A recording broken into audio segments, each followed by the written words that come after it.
I, Precious Oruche, aka MamaPee. Hey, Promise to say the truth and nothing but the so truth. say it from the beginning right now. I, Precious Oruche, aka MamaPee. Hope not be caught with this. Just joking. All right. Promise to say the truth and nothing but the truth. So help me God. So help you go, though.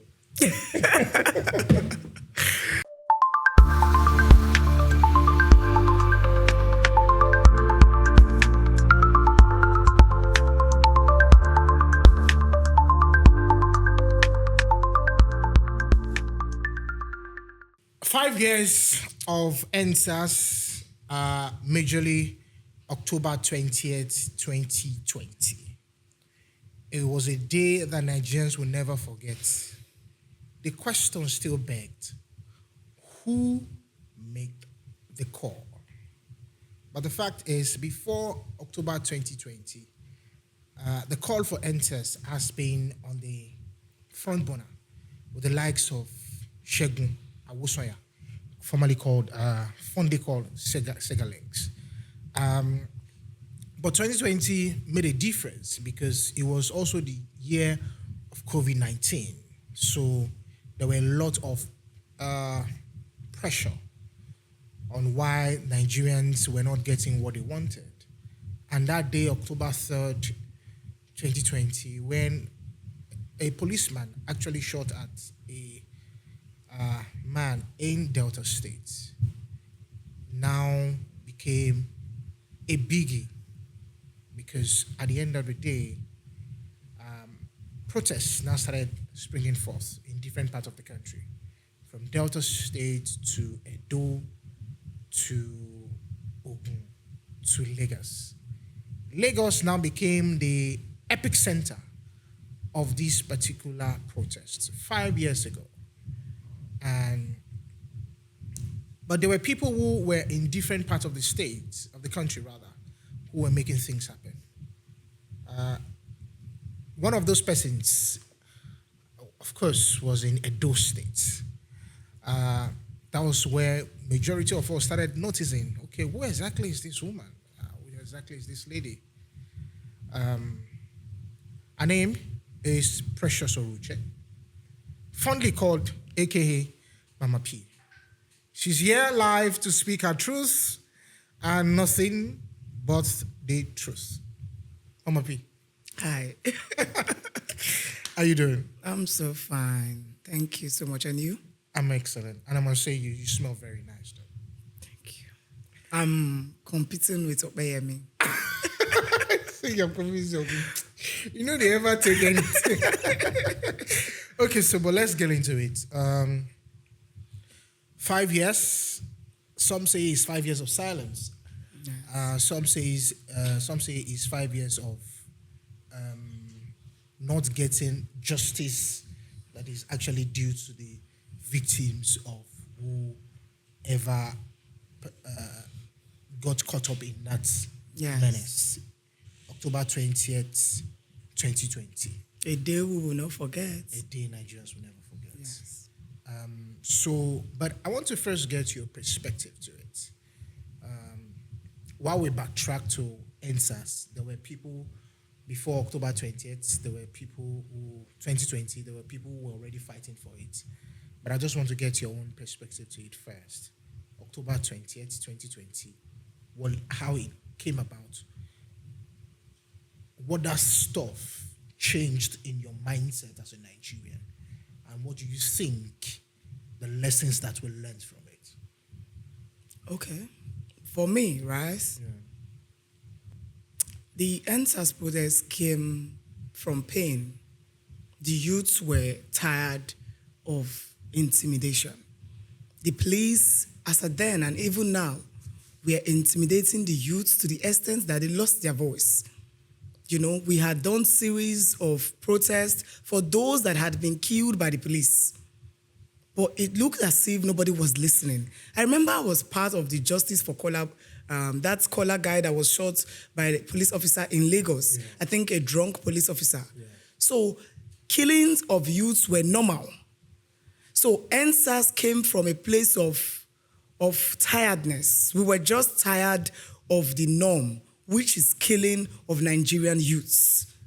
For me, it changed a lot because it made me realize that we had a voice. We could actually speak if we wanted to. We could actually be united. For once, I saw everybody come together. Nobody was talking about tribe.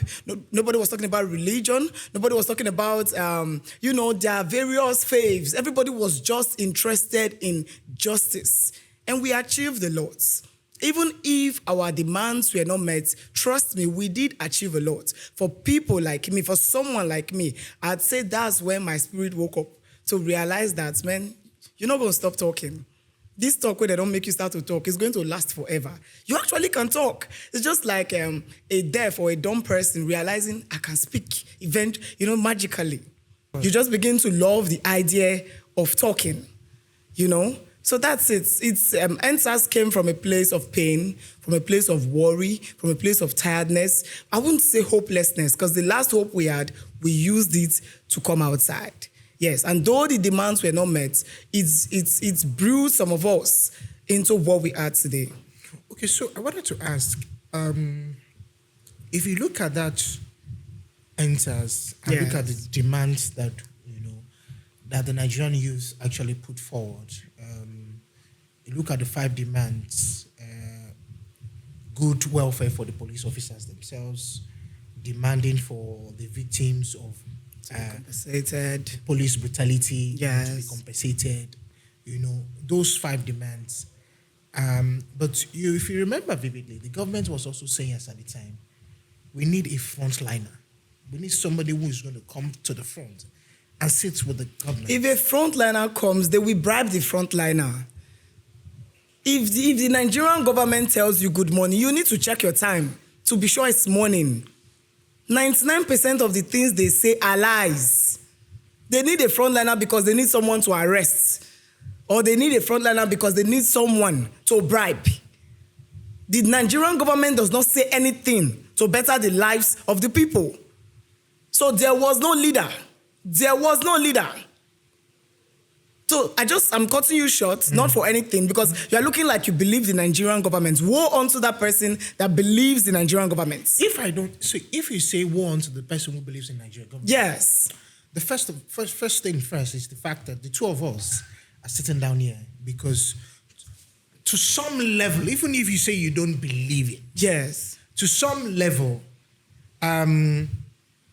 the security might not be as good as what we want. Yes. But if they are not providing to some level, even To if what it's level? To what level? If the two of us cannot be I sitting saw a down- Megads downstairs. Yeah. Yes, I saw this building has multiple Megads guarding us. Yeah. Are they police? They are not. Are they military? But Isn't it in this same Abuja that a girl was killed? Robbers went to her house where she was trying to flee. She died. The Arise TV correspondent. I'm trying to say this. If you give them any kudos, you get nothing. That little level you are trying to highlight is because people like you and I are keeping them on their feet.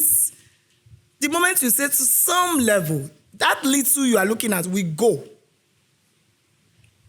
So We need to continue to prep the minds of the people to continue to demand. Yeah. So you are saying that I want us to go back to EndSARS. So you're Yes. saying that at that particular point, the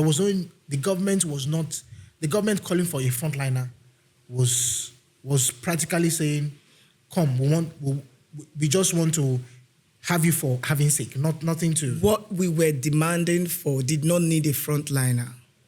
The demands were clear. Justice for those that had been brutalized. Justice for those that have been killed. The lists were there. The people were known.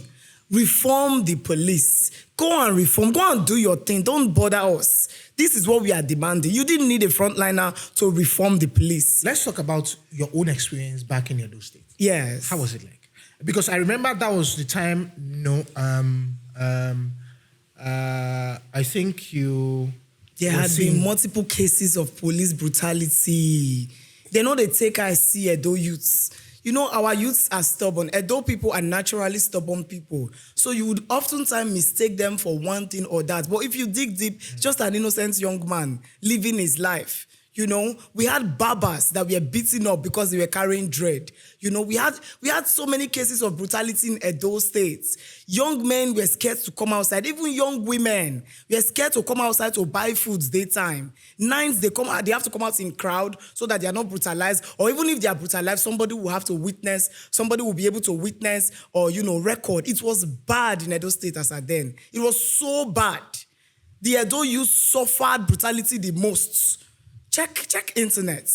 Check. It's just that maybe we know the great die. As they did a kill for other places, you know, they quick them kill us there because they know if they do, the rest youth will come out en masse. But if it's about brutality, injuring them, it was so much in Edo State. So it was personal for us. We came outside. Me, I've been a victim of police brutality. I was quite young then. I was coming from club. Right? I was in school already, we went for a birthday, and then we're coming back, me and my friend, just close to the house. We had class that morning. Close to the house, the police stopped us and was checking the cabman papers.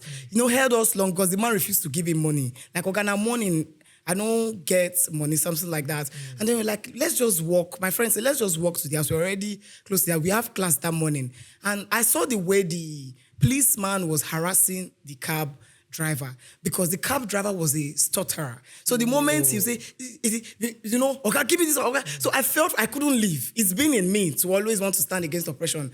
I'm like, okay, see multiple cars are passing. Why you not stop them? Why be saying now us you they stop? Why are you holding this man? I can leave, but what you are doing is not good. Before you know, the man said, make I go tell a Oga. That was what the man said. Make I go tell their senior Oga. Before you know, this person slapped the driver. Are you saying I can't do my job? Are you saying I can't do my job? I'm talking about slap, man to man. And I stood there. I'm like, why would you slap him? Why would you slap him? And the process of shouting, they said everybody to the station, and I was thrown inside cell. And when I got to, were you then? I was in 200 or 300. I was smaller. I was thrown inside cell. Do you know that when I got to the station and I saw the DPO, I was so happy. I said, hey, I'll report you to your Oga. And me, I was going. And I was trying to say, Oga, when they stopped us, we're coming from this, look at, we are this. And then the man said, go and take their statements. I didn't know as a then, go and take their statement means put them in cell. I mean, I was writing. Yeah. See, Nigeria will mess with your sanity. I was writing because, yes, I'm going to write everything that happened. I told you I'll report you. And they said, pull your slippers, pull your this, pull the watch inside cell for 2 days. Yes, for daring to tell the police officer, why are you slapping him? Is it because he's a stammerer? So I've been first-hand victim of police brutality. They are mean. They were mean. But not all of them.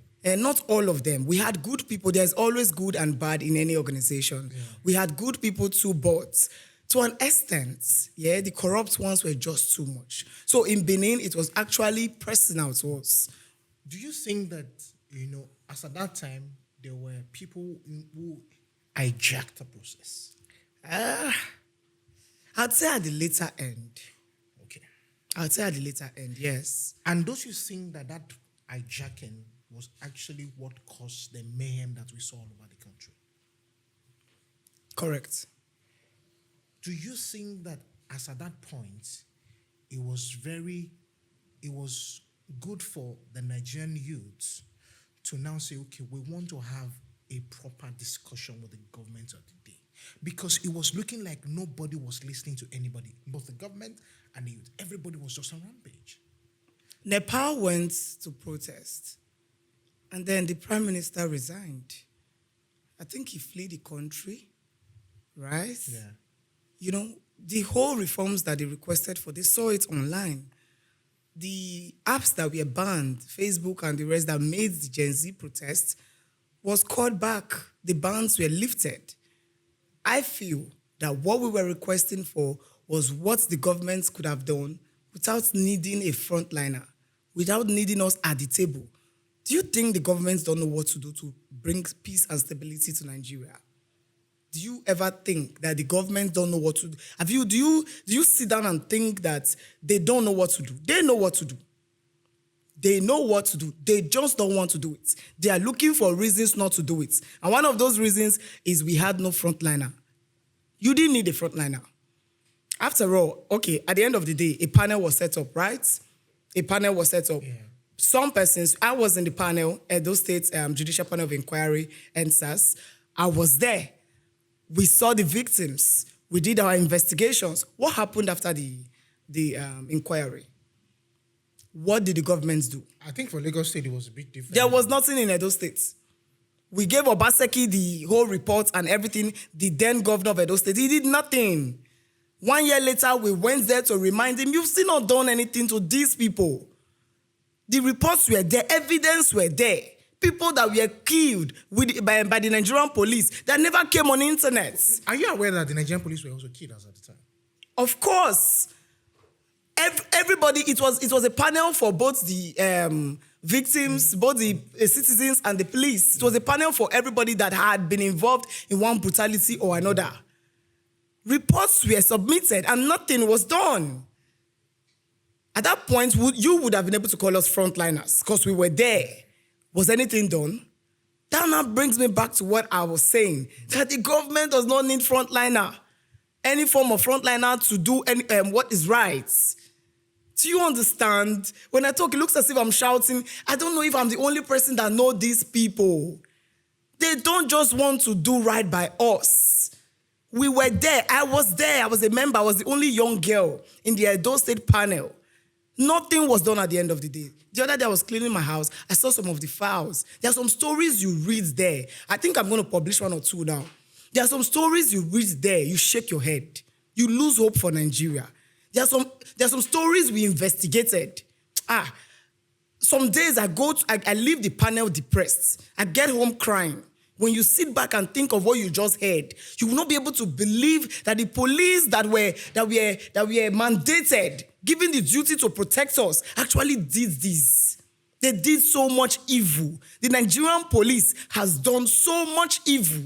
So while I try to understand, your point of view that the Nigerian police or something, you also remember, because I want us to stay within the center topic, which is of course what happened between that October 20th going forward. If you remember vividly, in Lagos, in some part of the country, police were also killed. As a matter of fact, I remember I saw a video.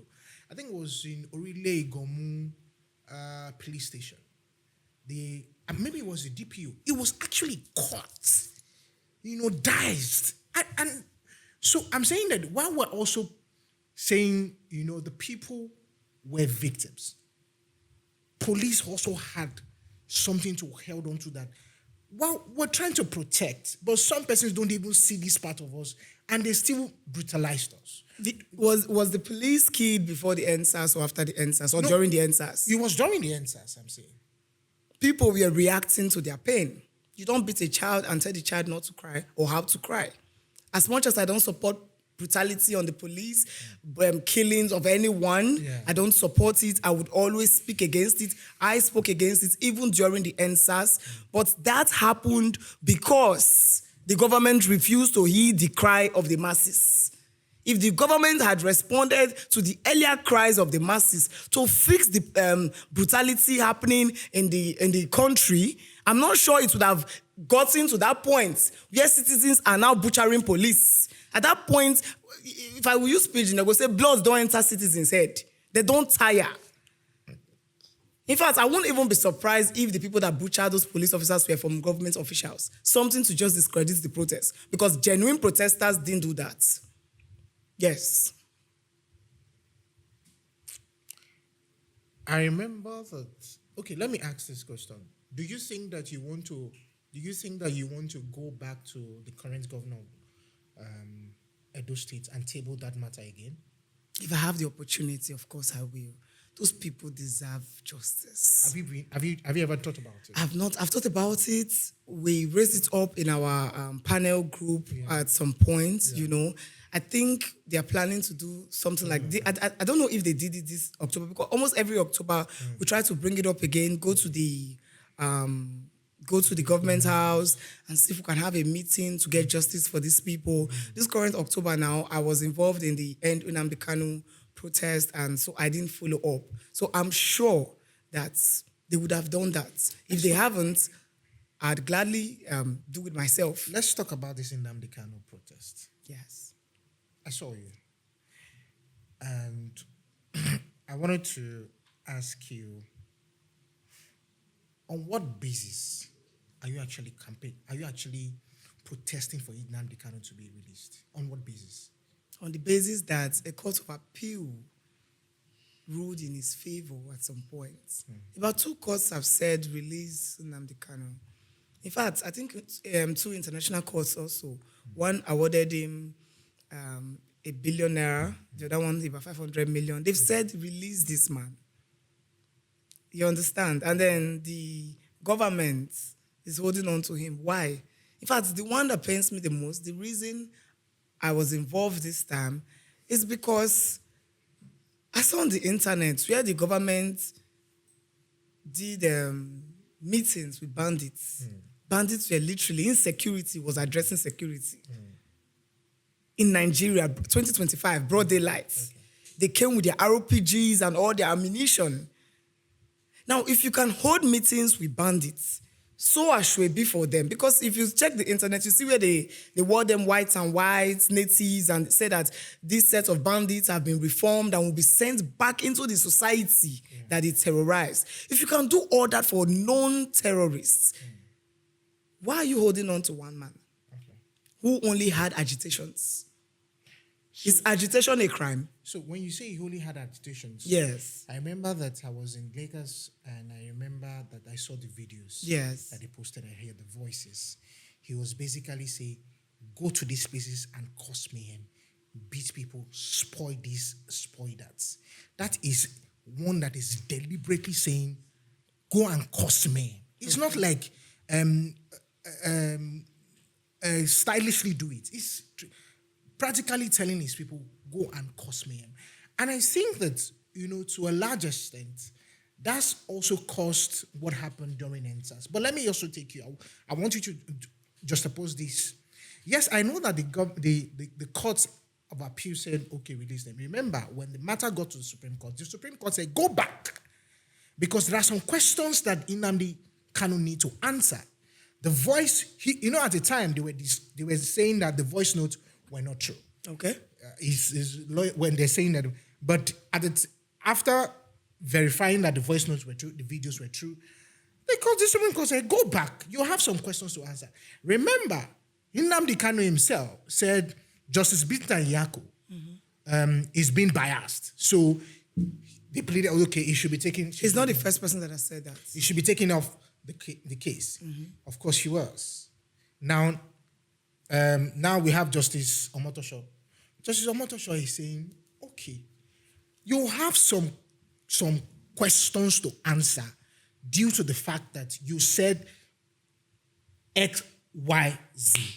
Don't you think that he needs to answer those questions? Let them ask the questions. Let him answer. But how can you be trying one man for years? How long has he been in detention, arrested? How long? But let them ask the questions and let him answer. Let them give their verdicts. Even if they want to send him to prison, how many years would they give to him? How many years has he been in trial, in detention? The judicial process needs to be fixed. Why is it taking so long to give judgments? Why are you postponing and postponing? Do you want him to die in detention? Will that better the country? Will that better the Southeast region? And besides, detention is all about rebranding, Abi. Just the way they've been rebranding terrorists. Why have you not rebranded him yet? I remember the other time he also came out to say, if I'm given the opportunity, I can stop the fracas going on in the East. He said that. So why are you not taking your word for it, but you can take the word of terrorists? I don't know him. In fact, before now, I used to be a fan of One Nigeria. I believe so much in One Nigeria. I remember back then when I watched his clips, I'm like, what's this man saying? What's this man saying? We need to stay one. Nigeria will remain one. That was but with all I've seen so far, we are not one Nigeria. We have the 1999 Constitution. We have the Sharia law. We are not one Nigeria. The privileges of the North is not the same with the South or the East. We are not one Nigeria. Let's stop deceiving ourselves. I don't know what the agitations are. I've not even dug so deep into it. I just know what is good for the goose is good for the gander. Free the man. If you think you want to give judgment, you want to ask questions, ask the questions and get over with it. If you want to give him 50 years in prison, by all means, but give a verdict and stand by it and stop cowarding. This is pure cowarding. postponing it, pushing it, 1 year, 2 years, 3 years, 4 years. Why? 5 years? No. What is wrong is wrong. It's Nnamdi Kanu's day. Tomorrow it will be our fave. Let's be careful. Okay. I want us to go to national discourse. And this time around, I'll be giving some jugglers.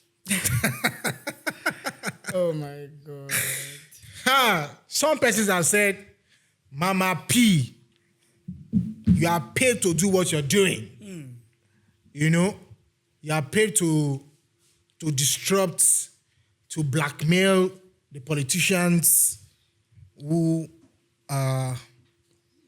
some have said they are doing well. So is MamaPee really being paid to do all of this? If there's any politician, I'm saying this now, if you know you are a politician and you've ever paid me 1 naira to say anything, you have to come outside and speak now, because I'm about to swear Ogun. Ogun will actually help me to buy you. If you don't come outside and say, or even if you cannot come outside, because you're a politician, you're a big man, give the receipts to anybody. DM this platform via their DM, Abi, privately, and then provide receipts of how you've paid me. No single politician can come outside to say, I've given this girl 1 naira. Even in their meeting, they say it. Yes, they are my friends. I hear it. They say, I wanted to nominate you for this, so this other person said, no, she will embarrass us, so she will decline now and embarrass you. That is how much I've kept my integrity high. I don't think one should be the person, one should praise themselves, right? People should praise you. But when nobody is there, praise yourself. I praise myself and I pride myself as someone who have lived upright. I've had opportunities, have had offers, better offers, good offers, and I've turned all down.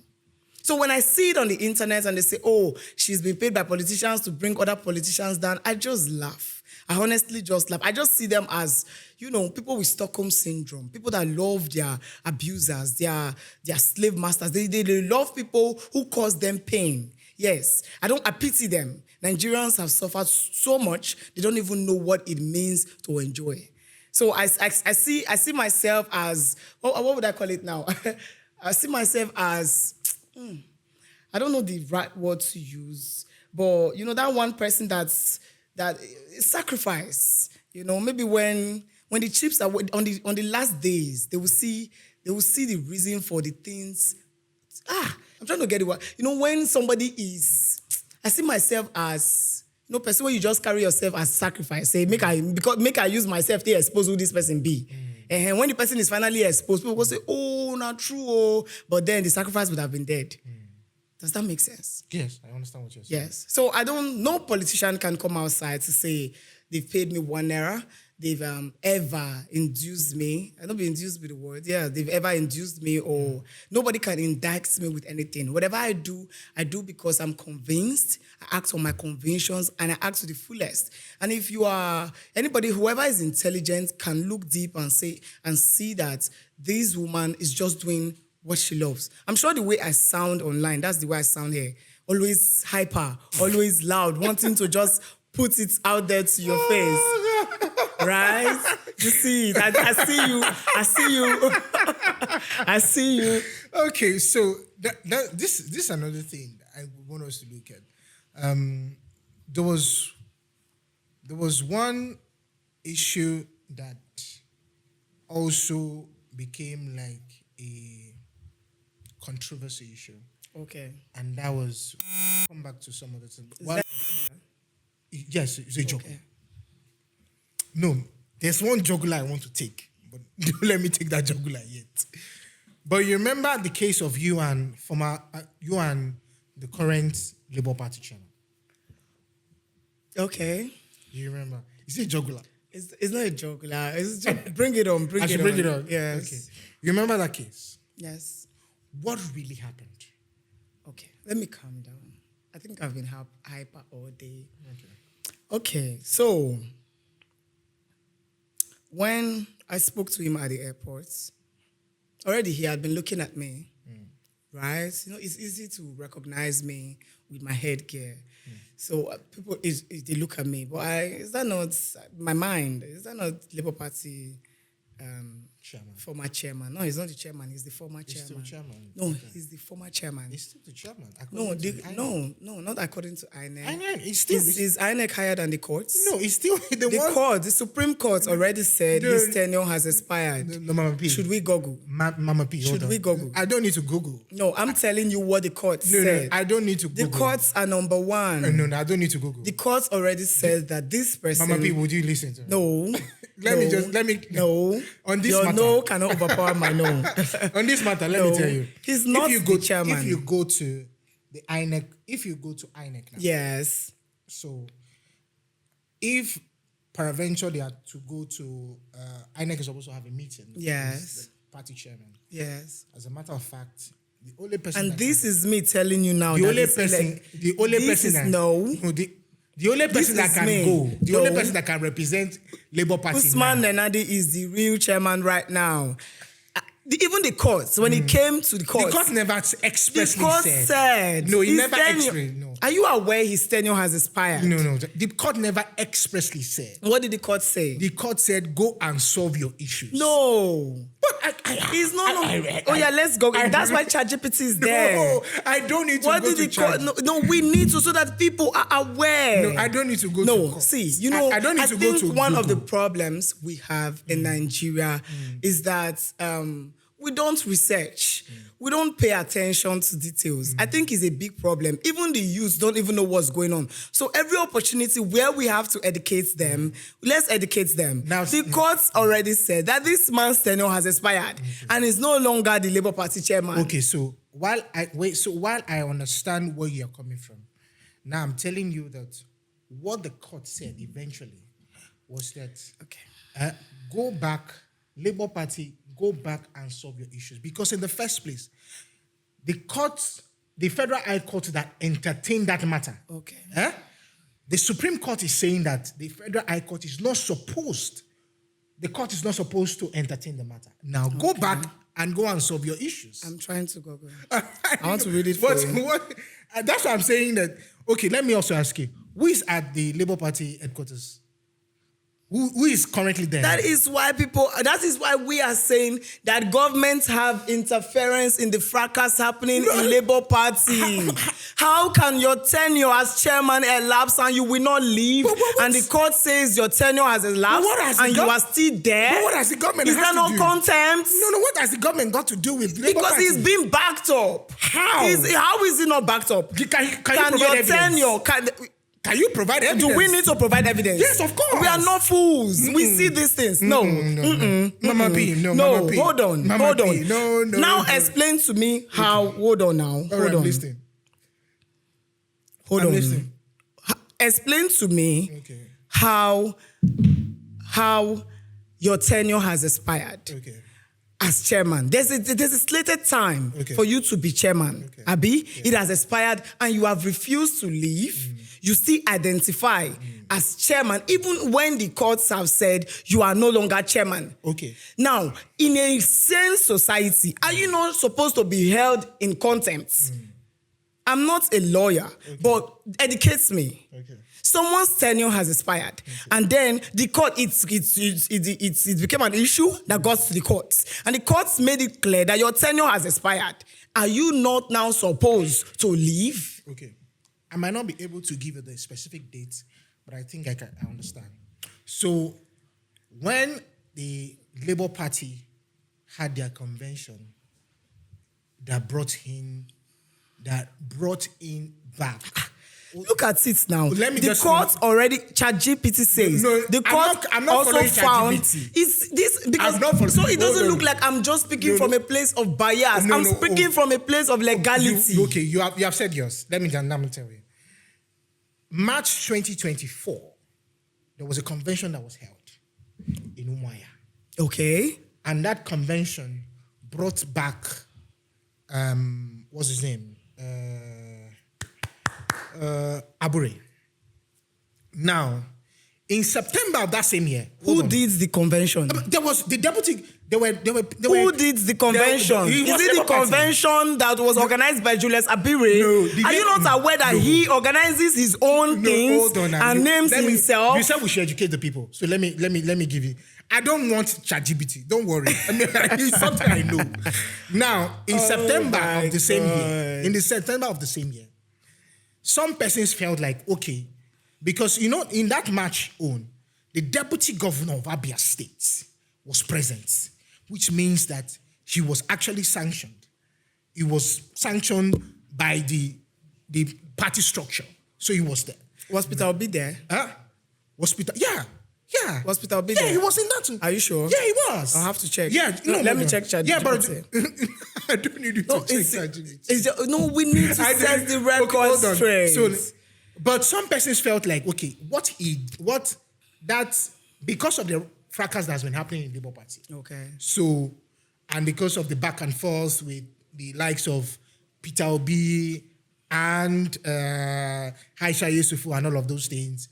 Okay, so there was politics. Of course, politics will always be politics. Okay. Now, the Nenandi Usman issue came up, and there was I think it was a caretaker committee that was set up. That's Nenandi, yes, as chairman, yes. As chairman, do you understand? It was set up. And she came, and that was how they came up. That was in September. Okay. Now, that case dragged. When he got to court, I just want to jump straight to where the Supreme now gave the court. Yes. The Supreme Court says, in the first place, okay, the court is not even supposed to entertain your matter. Okay. Go back and solve your issue. Because that's what that's what the court did in the case of PDP. When they had two national secretaries. Okay. And the court said, no. The Supreme Court said, go and solve your matter. Okay. Do you understand? So I'm saying now, as it stands now, I'm thinking like that's what you inferred. That's what you think the court said. Can I read the judgment? Okay. The judgment is here. You never answered that question, but let's go. Let me just read the judgment. Okay, I'm listening. For the people to, know. On 4th April 2025, a 5-member panel of the Supreme Court set aside the judgment of the trial courts and the Court of Appeal that had earlier recognized Julius Abure as national chairman of Labour Party. Okay. And this was gotten from Premium Times. Okay, so The court held that the substantive issue in the suits was the leadership of the party, an internal affair of a political party, and that the courts lacked jurisdiction, what you were saying just now, to adjudicate those internal party leadership issues. This was gotten from Premium Times. Now, businesses said, the court also found out that Julius Abure's tenure as national chairman has expired. While I agree with you. Now, see, Wait, hold on. MamaPee, while I agree with you. Nigeria wait. While I agree with you. Oh my God. While I agree with you. Nigeria but the court, only move forward when we call a spade a spade. But the court, the tenure of this old man has expired. But he is still parading as chairman of Labour Party. He should be arrested. No. That is contempt. I want to ask you a question.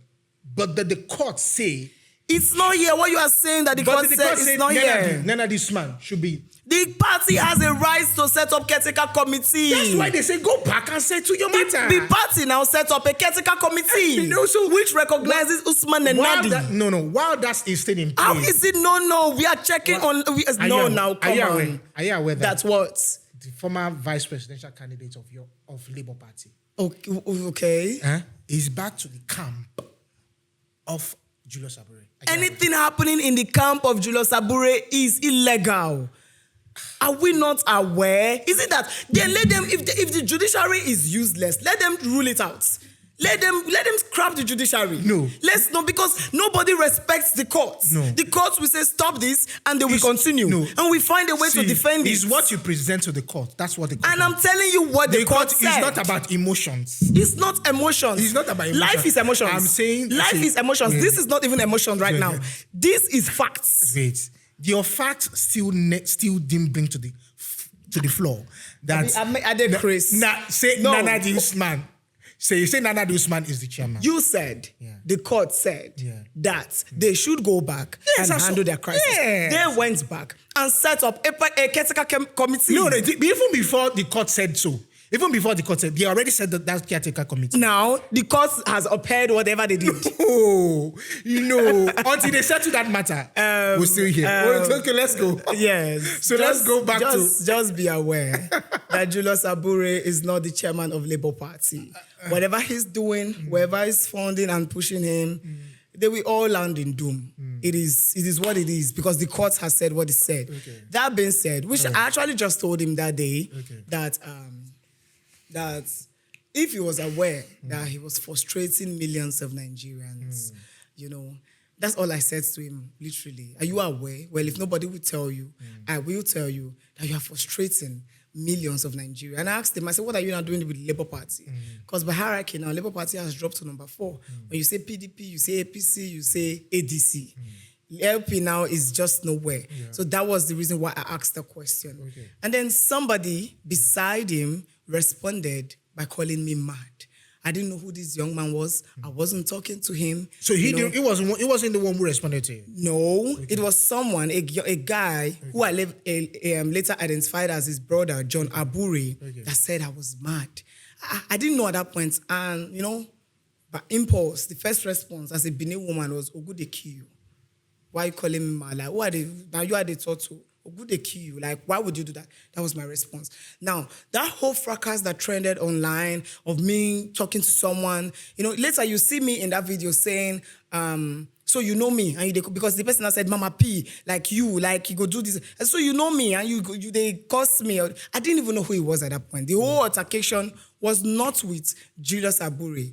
Julius Abure, the only thing I told him was, do you know you are frustrating millions of Nigerians, And if he brings 1,000 to say, oh, he did not frustrate us, I'm going to bring 10 million to show that he frustrated us. Do you understand? So when we got to Benin, I knew, I won't say I didn't know, because I heard a bit of phone calls inside the flights. They were trying to mobilize, or they would deal with me. In fact, even inside the flight, when we got in, they were seated, I was seated, I was behind them, like 4 seats behind. Everything was peaceful. I was talking to my seatmates who recognized me and said, was just kind of appreciating me for whatever I was doing. I'm like, yeah, these guys are frustrating us. See how much for flights. Those were my terms. I said, see how much for flights. See how much for the book flights. But when we want to make a change, some bottlenecks, these guys just frustrate us. It's bad. It was a conversation. And then from 4 seats ahead, this same guy that said I was mad stood up and inside the flight, yes, but it had not moved. I can't lie on him. It was still on ground. He just stood up. He was coming. It was a 3-seater stuff. Like where at the right side, Julius Abure was here. The guy was in center. Then another man by the edge, or woman at the edge, somebody by the edge. And then he was struggling to come outside to come and hit me. Every man around that circle stood up and like, you want to go beat who? Why? I didn't even know the people that stood up for me. And let me use this opportunity to say thank you to all of you. They legit stood up to defend me. And like, point blank told him, are you okay? Sit down there. Did she call your name? Well, why would you go and hit her, And that was it. So he shamefully sat down and the flight took off. I think that's when they were making the calls. I knew they were making calls because 2 persons contacted me. And like, oh, John Abure called them 2 mutuals, So I knew they were really mobilizing. But I didn't want to mobilize. Anybody that looks at me right now and say I have 0 capacity, I cannot mobilize, is a joker. But 2 wrongs don't make a right. Yeah. My thoughts. So I got to Benin Airport. We came down. I was rushing to go and see the person that was supposed to come and pick me because, And then he turned and threw a jab at me, and I responded because you can't intimidate me. Instead of me to get scared, I get angry. Who threw a jab at you again? John threw a jab at me. And the younger brother for... Yeah, yes. Yeah, he's more like the handy person of Julius Abure. Okay. He does what Julius wants. He's So and then I responded, and I'm like, I just say you say if you reach Benin, you won't beat me, because he said that before he entered the flight. You won't beat me. And then the DSS, now I know he was the DSS person. The guy, there was another man with them, was holding him and all that. Me, I was just recording. I said, it's Julius Abure I'm talking to that stole our money in Labour Party, that scattered the party. Julius Abure. Like, I'm not going to the Bible was giving, I'm not going to talk to you. I am talking to Julius Abure that destroyed the party. Julius Abure, at that point, all I could do was record. So I started recording again because it was becoming violent. Now, my reason for recording is not to even post. is to, have evidence that see how it happened though, sure you get. And then this guy met me and hits me on the phone. I caught that on camera. Yes. Why you guys in Benin Airport now, yes. So now I'm like, you're beating me, oh, you're not ashamed, as a person I'll always say what's on my mind. And then I keep going, you're beating me, Julius Abure did this, Julius Abure, and then but wasn't Julius Abure who did it? It was they were all together, it was of course instruction. You wouldn't do that. You can't do that, can you do such in front of a boss? You can't now. So and that's how before as the other fair guy, which I now identify as Christian Abure, an ex-convict from Europe. Yes. And I now identified, I didn't know at that point, he was inside the airport now, coming to hit me. That same DSS or whoever was holding both of them not to come and beat me up. They were flinging water, throwing stuff at me. I was just saying my thing. It was government that was also protecting you. It was not government. The guy's like a slave. DSS. There's no logical reason why DSS will be protecting someone with multiple criminal cases. No, I'm just saying that. There is I don't see that as government. Okay, so continue. I see that as illegal. Okay, so let's. There's no reason why a DSS is protecting a Julius Abure. Okay, so but let's. Anyway, so the man was the man had even one that threatened he was going to take me to detention. This same person, and I was wondering, how are you an officer and you are taking side with somebody assaulting me? Anyways, that aside. So when that fair one, the Christian Abure came to, and then I was saying what I was saying. You're frustrating Nigerians. You're doing this. You took money from this person. You took money from that person, and then before you know, there are some more persons. And I noticed that they were many. They had really mobilized. The airport officials, the security was trying to hold them back. At some point, they were just looking. Before they started holding them back. Me, I was just there, saying my mind, And then while I was talking, I didn't know that the lady standing beside me, when I was saying, this man, he did this, he did that, you can call it a solo protest. I didn't know she was with them. She used something she was holding, I don't know what the substance was, and smashed my eyes. If you look at these eyes, it's always red now. Yeah. So she smashed me. I didn't know, honestly. When she hit me, the thing splashed everywhere. And then that's how the security quickly pushed her out and guarded me. Now closed the door of the airport. Of course, I went blur for a minute. I couldn't record anymore. So I quickly went on live video. I already did that. The other guy was already assuring me that I'm dead. The one saying like, you are dead. I'm going to kill this being. You are dead. Like the assurance was so strong, which was why I investigated into him and found out who he was. You understand? So because of that threat, I quickly went on live. Because you remember the last time that they had issues at the airport with somebody was shot, yes, officer. So there's nothing that cannot happen. I went on live so that whatever happens will be seen. And it was just rowdy. What was that? What did that experience teach you?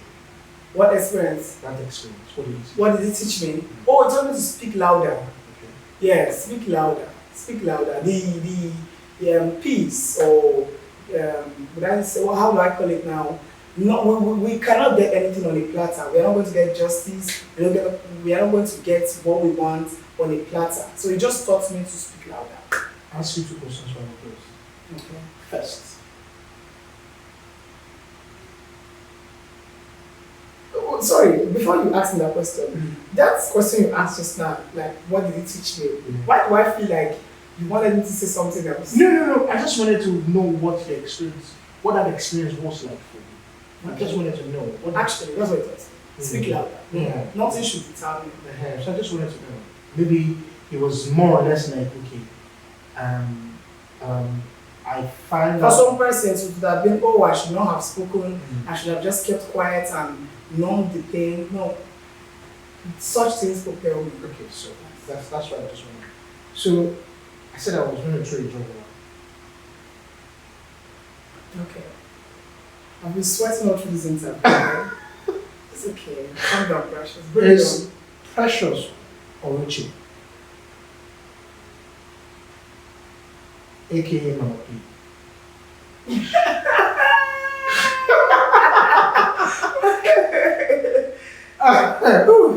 Okay. Are you married?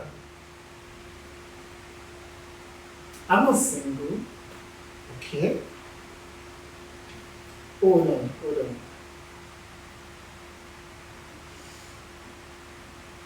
Ask the question again. Interesting. Okay, I really do not talk about this. Okay. I'm not married, right? I'm not married. I'm just. Uh, I'm not married. I'm just. I don't want to say I'm single because my DMs are full. So.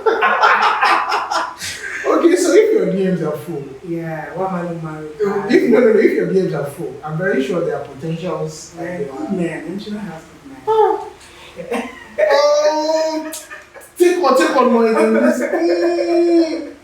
Okay, give me 5. You Nigerian man, why do you like the hype? Because you don't get to see it every time. No, Nigeria has good man. Yeah, that's what I'm trying to make you understand. Yeah, there's somebody that come to your DM, you just be like, Ah, nice. go try. I understand. Yeah. But I'm just asking you a question based on the fact that your husband, your potential husband, I should say this one at home married. Give me go for it. Yeah, that's true. I think a lot of them we think that way. It's only natural that anybody thinks that way. But Yeah. those that are close to me know that I'm a very soft person. You know, I can be a baby. You know, just I don't really get wild. And like I always say, my You see what you got? I don't hear what you talk. I don't get wahala. I don't hear what you talk. I swear to God. No, I know they try argue and make you for agree, but it is what it is. Okay. But those that are close to me, we know that she's saying the truth. Okay. This is just it. But I think that anybody that would want to have something serious to do with me would be prepped for what comes with it, which is at some point I would switch into MamaPee, and the other times I'll be Precious. Precious. Precious baby. Okay, so overly. yeah. So lastly, well, we just have 2 questions. Why your consistent, continuing supporting Peter Obi, and why you insist on the fact that Peter Obi is the only person that can do it? And what do you think this government? Because you can't accurately say the government is not doing anything. What do you think this government is doing well? But probably they need to do more because we're here already. There's nothing anybody can do. We're here already. So yeah. So what do you think that they can do well? That we need to do more. Then why your insistence on it will be your maybe I should just stand it up as well. Your collaboration with coalition. And how do you think that? That's so many. Okay. Yes. Let me just round up. Yes. Let me just round up. I think Peter Obi is the best candidate, right? Given his pedigree, the things he did while he was governor of Anambra State, you know, given his records, how clean he is, and there's nobody without